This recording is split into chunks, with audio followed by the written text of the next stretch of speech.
Well, I know Seth's perspective on this, but certainly you can chime in as well. How influential do you think mass media is in the U.S. as well as in the U.K.? I've just talked to my daughter this morning about the whole Brexit madness, and people, I remember we interviewed, they said they voted for it, but they didn't even know what it was about. So I just want to find out your perspectives on that.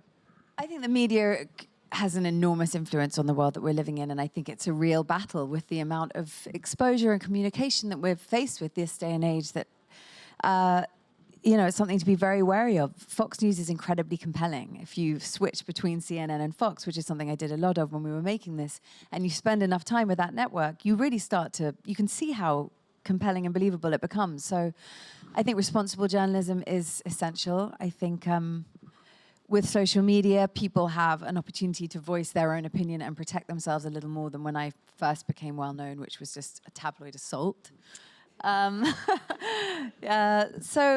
Brexit, I don't know. I mean, how long have you got? How long have you got? I don't even know.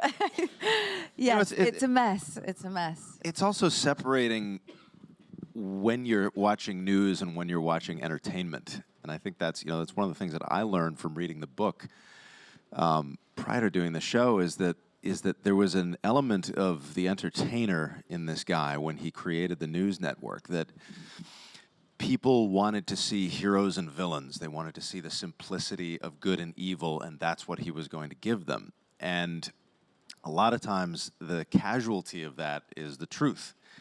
And it's getting harder and harder to distinguish what is news and what is fiction, and particularly hard, for obvious reasons right now.